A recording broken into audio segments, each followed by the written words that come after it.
Hi guys! We are here in Osaka, Japan! Dito tayo sa Osaka, Japan. Vacation mode muna tayo guys. Bili lang tayo ng ticket ng train papunta sa ating Airbnb. Then sasakay tayo ng train. Guys, nakabili na ng ticket. Ito lang pala yung ticket nila. So, tara!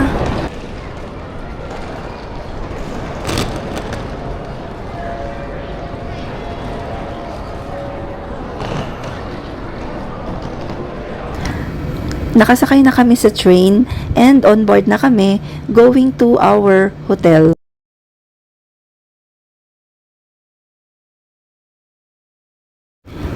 Ito yung nabook kong hotel through Airbnb and very accessible siya sa train station.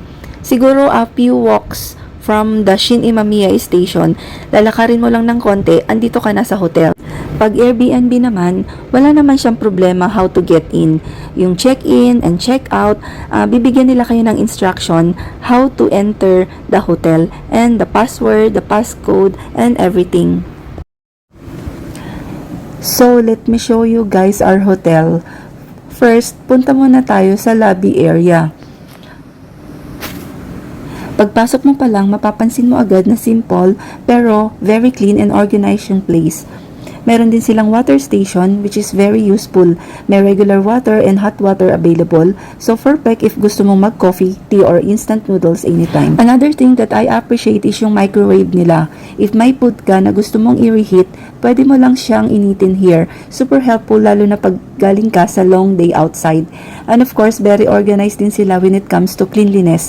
May dalawang trash cans for proper waste segregation so you can separate your trash accordingly. Ito yung link ng Airbnb kung gusto nyo ring mag-book dito sa Reborn Hotel.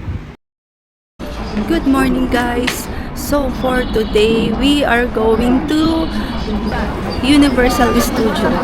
Sasakay ulit kami ng train sa train station. Ito, pahirapan na naman ang paghahanap kung paano. So ito, tingnan nyo guys, ito yung train station nila sa itaas. Yan.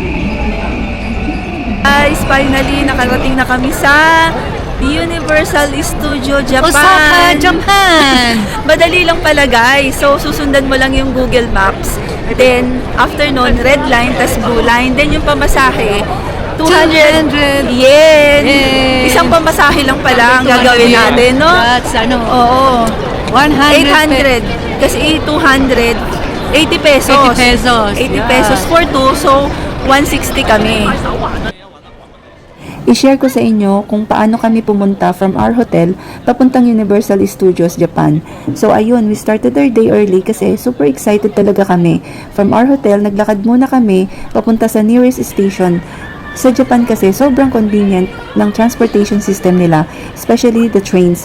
Kahit first time mo, kaya mo talagang mag-navigate basta may Google Maps ka. So pagdating namin sa station, bumili kami ng ticket and then nag-take kami ng train papunta sa Universal City. Medyo kinabahan pa ako at first kasi baka maligaw kami, pero super organized talaga ng system nila. Then finally, we took the train and bumaba kami sa Universal City Station. And guys, pagdating namin doon, grabe, I was so amazed. Talagang everything is connected. As in, pagbaba mo pa lang ng train, mararamdaman mo na yung vibe ng USJ. So, from the station, connected na siya sa Universal City Walk, which is parang mini street full of restaurants, shops, and souvenirs. Ang daming pwedeng gawin kahit hindi ka pa pumapasok sa park. Super lively ng place. And makikita mo na agad yung excitement ng mga tao.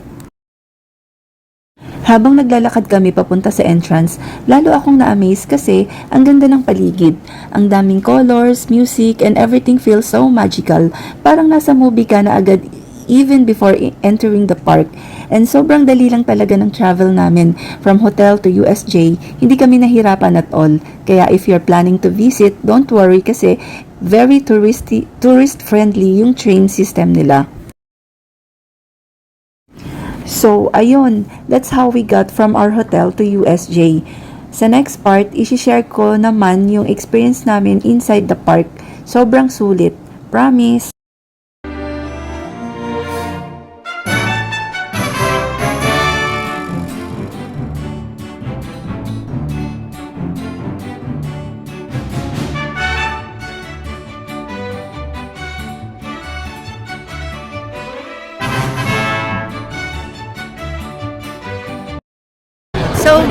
finally, nakapasok na kami sa loob ng Universal Studio.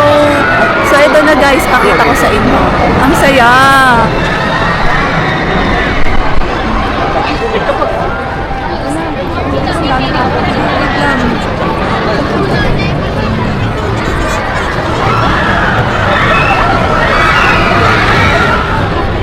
Sobrang daming tao talaga.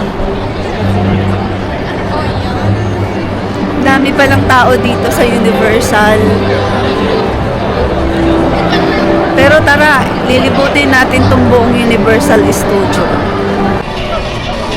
Yun guys, ang haba ng pila din. Pag yung mga attractions na free, pag pipila ka, sobrang haba ng pila. Pero, mabilis din lang, siguro mga 10 to 15 minutes.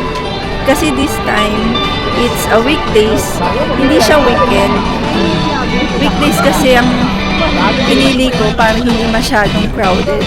Pero guys, grabe, ang crowded pa rin ang place. Pero tara, let's try.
Pipila kami sa sa Jurassic World. Yung sasakay ka tas mababasa ka.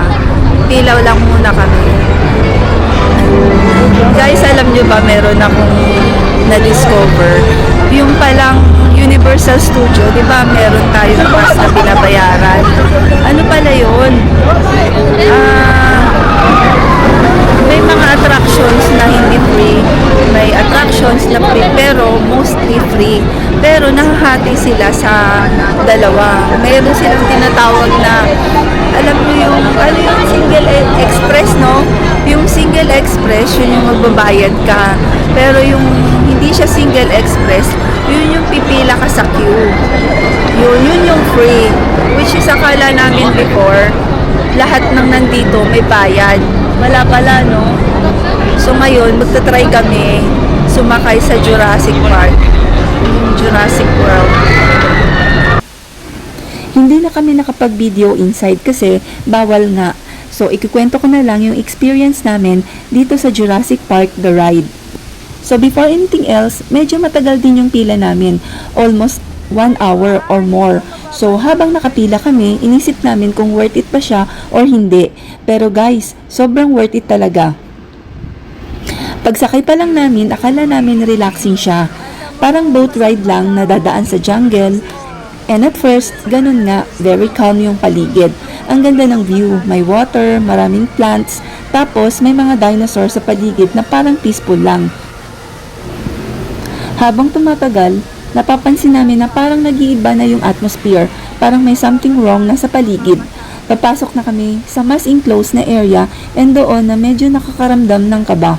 After that, yung boat namin nag-start ng umaakyat. Dahan-dahan siya paakyat and doon mo mararamdaman na hindi na siya basta chill ride lang. Pagdating namin sa itaas, may moment na parang bumabagal. Tahimik lang tapos biglang may T-Rex na lalabas sa harap namin. Ang laki niya and sobrang lapit lang. Then bigla, without warning, bumagsak yung boat pababa. As in, mabilis. Tapos pagdating sa ibaba, sobrang lakas ng splash ng water. Parang yung nakikita nyo, nabasa talaga kami. Napasigaw kami lahat, pero after nun, tawa na lang kami ng tawa. Hindi namin ini-expect na ganun pala siya ka-intense. And honestly guys, kahit almost 1 hour yung pinila namin, hindi kami nagsisi. Sobrang worth it yung experience. Isa talaga siya sa highlights ng Ito trip ano namin. naman to? Monster Hunter. Ang alam eh.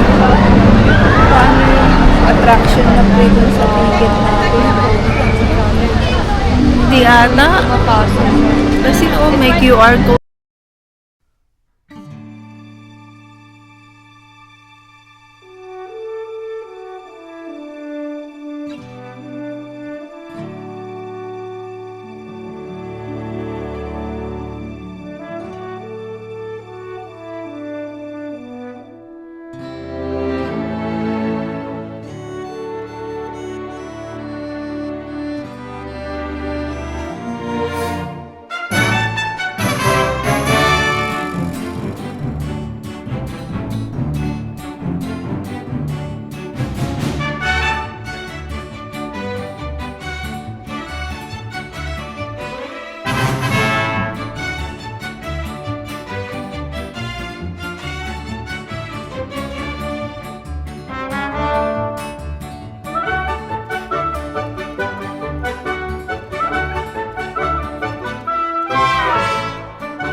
hirap pumila dito, nakakapagod. It's been siguro 30 minutes na kami nakapila just to see the Harry Potter. Hindi ko alam kung ano yun eh, kung it's a show or whatsoever. So, gagawin natin, pila-pila na lang guys, pila-pila. Sobrang pila. Ang haba ng pila. Pero ang sabi kasi nila dito, para malesen daw yung pila mo, mga 6 o'clock na daw yung pila. para konting tao na lang yung mga pumipila at makapasok ka kaagad sa loob. Haba ng pinila namin guys, biruin mo mula sa baba hanggang sa taas. Ang hirap. Pero it's worth it naman, di ba? Bakit hindi? So, try natin. Try.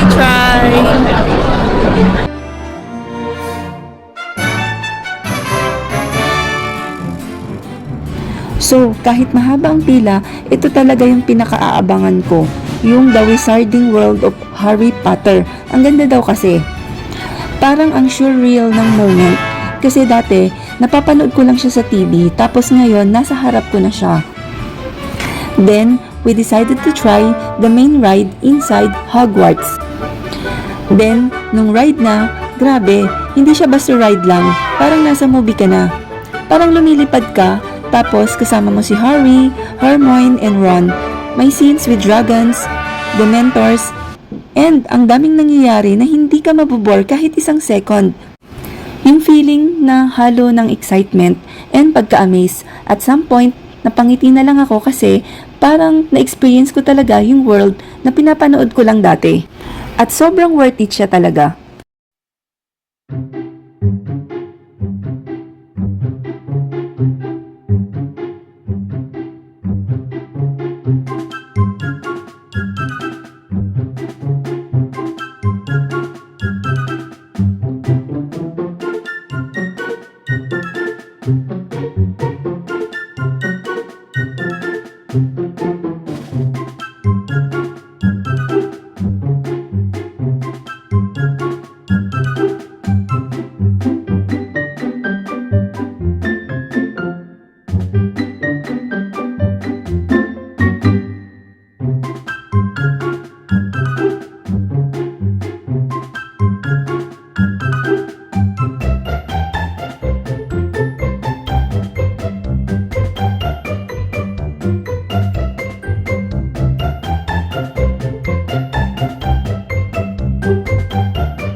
Pipila kami sa Minions. Ang pila, mula dito hanggang doon. Paikot ang pila. Ito ituro ko sa inyo ang pila. So ito yung pila.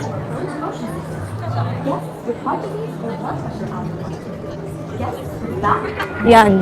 Mula doon sa unahan hanggang dito.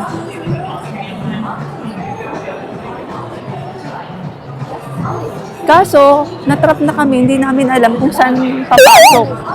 Saan kaya papasok? Dito. Dito. Tingnan nyo nga yung pilang yan. Sobrang haba. Madali lang kasi. Kaso, ang problema, sakit. Sakit na talaga ng mga paa ko. Pero sige, laban lang guys, laban lang. Para mapanood natin lahat ng shows. So guys, pahinga muna tayo dito sa side kasi sobrang napagod na ako. Sobrang lawak nitong Universal Studio Japan. Tapos, ang daming mga attractions. Actually, yung mga attraction, free naman siya.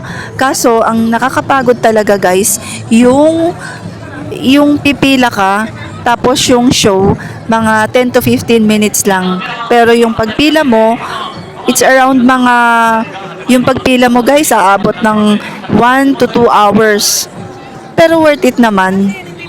Abot na kami ng gabi dito sa Universal Studio Japan. Ang dami pa ring tao until today.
So, ayun guys, inabot na kami ng gabi here sa Universal Studios Japan and we're finally ready to leave the park.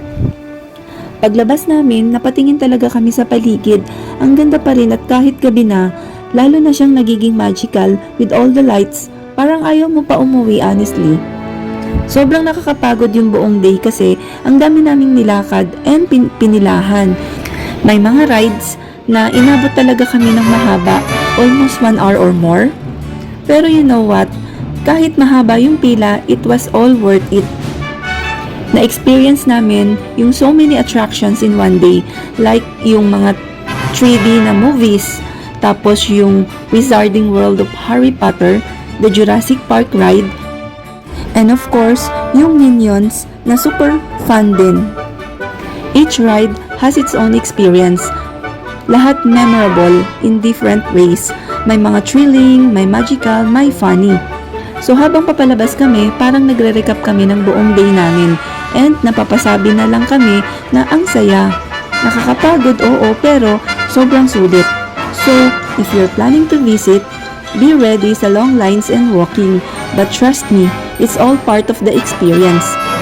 And ayun, that's our day here at USJ. Definitely one of the highlights of our trip.